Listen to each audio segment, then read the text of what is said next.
Palestina memanggil.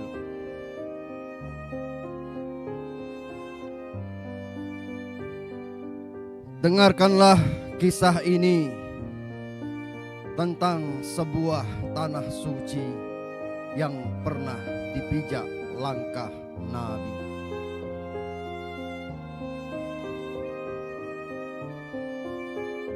Di bawah panji Bizantium, tanah itu terbungkus muram.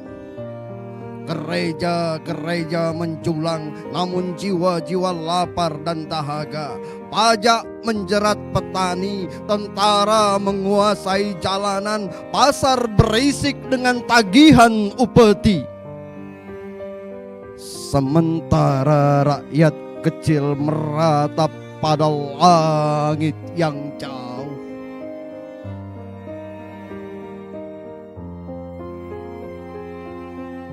Hingga sang pembebas Umar bin Khattab datang.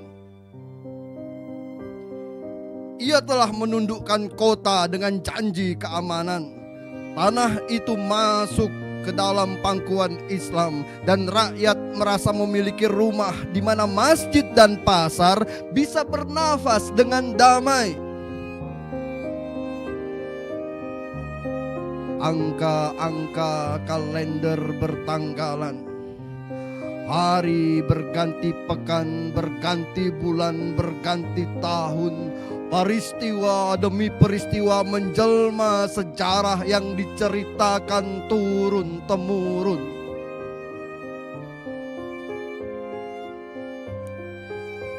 Episode berikutnya di tanah itu adalah episode datangnya para salibis. Mereka membawa api dan besi, menutup jalan azan, merampas masjid, menodai tanah yang suci. Bertahun-tahun rakyat hidup dalam ketakutan. Tapi ini tanah bukan sembarang tanah. Ini adalah tanah yang suci, tanah para nabi.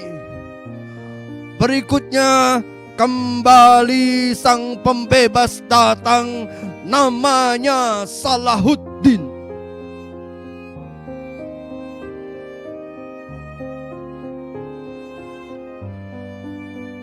Berabad-abad tanah itu dijaga. Kesejahteraan bukan sekedar dongeng pengantar tidur, tapi nyata adanya. Rahmat menyelimuti dalam waktu yang lama, tapi lagi ujian besar lagi menerpa. Begitu besar, mengguncang, menyakitkan.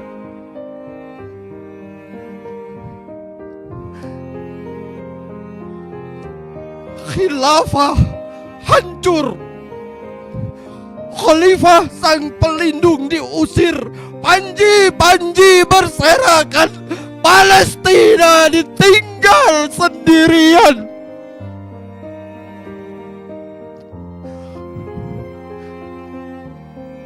Muslimin sibuk menjahit warna benderanya masing-masing dan tak berhenti menggaris batas negara.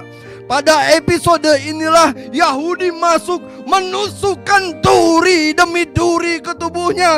Dari luka itulah darah mengalir. Hari demi hari, bulan demi bulan, tahun demi tahun.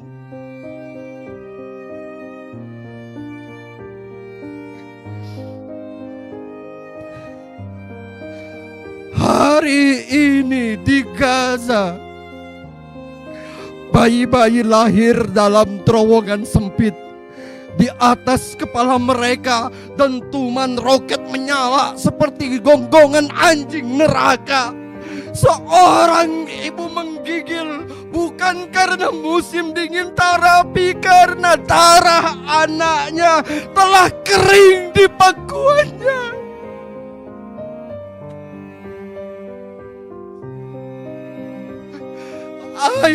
Ayah yang tersisa menggali reruntuhan dengan tangan kosong, menemukan potongan tubuh yang masih hangat. Itu adalah anak kandungnya, itu adalah keponakannya, itu adalah anak tetangganya. Entah berapa jumlah potongan tubuh yang telah mereka pungut dari puing.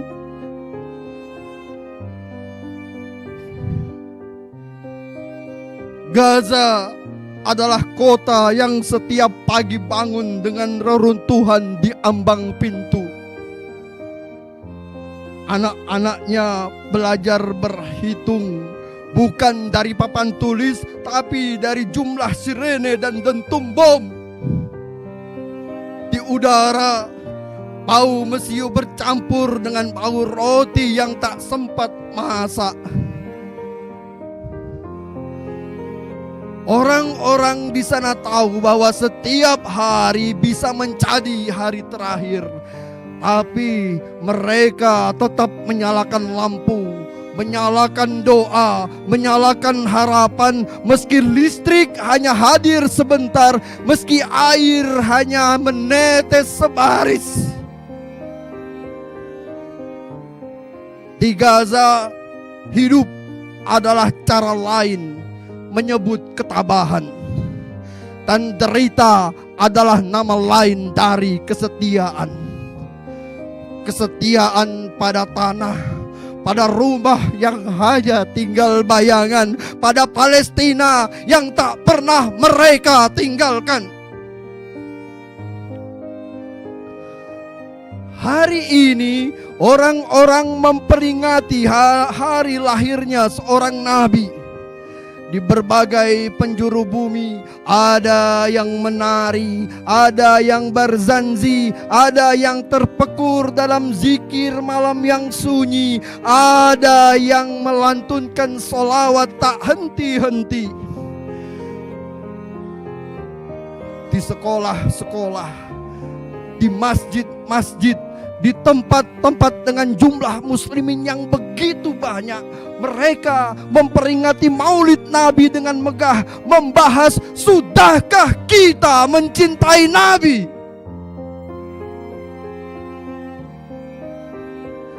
Cinta kepada Nabi bukanlah hiasan kata, ia adalah perintah yang menuntut ditegakkan. Menaati syariatnya dengan sepenuh jiwa, merajut persatuan yang telah tercerai oleh batas buatan, memikul amanah jihad yang selama ini tak pernah kita kerjakan.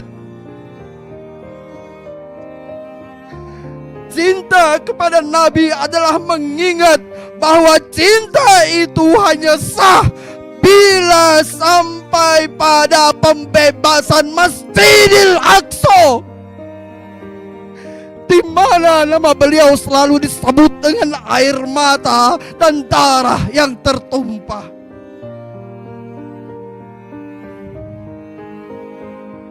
Palestina adalah cermin retak di hadapan kita. Setiap pecahannya memantulkan wajah umat yang tercerai. Darah yang mengalir di jalan Gaza bukan milik mereka saja, melainkan darah kita yang sama merah. Tangisan di bawah puing bukan sekedar gema asing, melainkan seruan yang mengetuk hati setiap muslim. Oh umat Muhammad,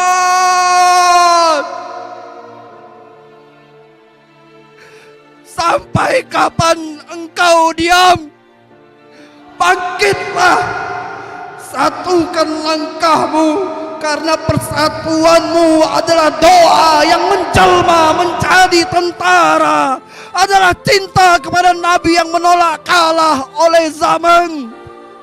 Sungguh jalan terbaik kembali pada persatuan yang tak kenal batas, persatuan Islam dengan nafas yang mengangkat kembali kehormatan kita, tegaknya keadilan sebagai bayangan khilafah yang kita cita-citakan, bukan saja sebagai mahkota kuasa, tetapi juga sebagai payung bagi rakyat jelata.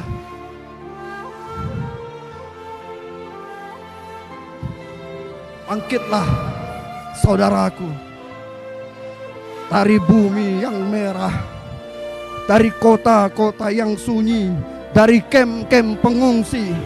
Bangkitlah dari sajadah yang basah oleh air mata. Bangkitlah dari tidur panjang, dari mimpi yang patah.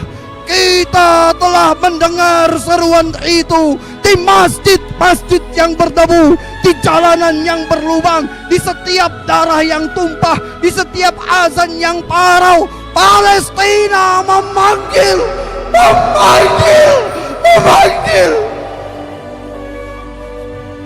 Oh, kaum muslimin, apakah kita masih betah duduk-duduk di pelataran sejarah, sementara anak-anak kecil mendekap batu seperti mendekap ibu mereka yang tak kunjung pulang?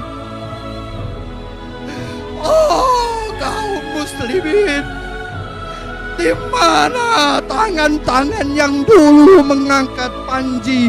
Di mana dada-dada yang tak pernah gentar oleh pedang?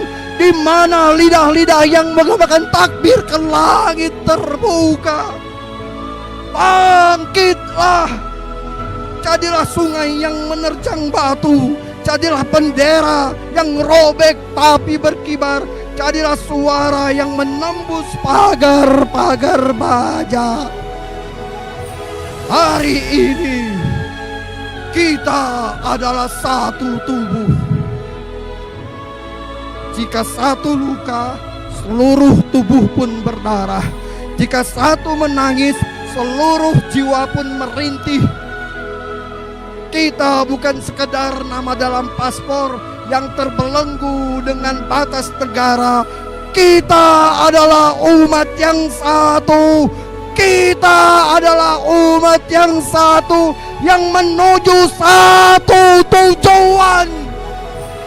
Bangkitlah saudaraku, jangan tunggu bulan membelah malam, jangan tunggu hujan mencuci luka, jangan tunggu karena bumi telah bersaksi, langit telah bersumpah, darah telah mengalirkan pesan. Palestina memanggil, memanggil, memanggil. Allahu Akbar.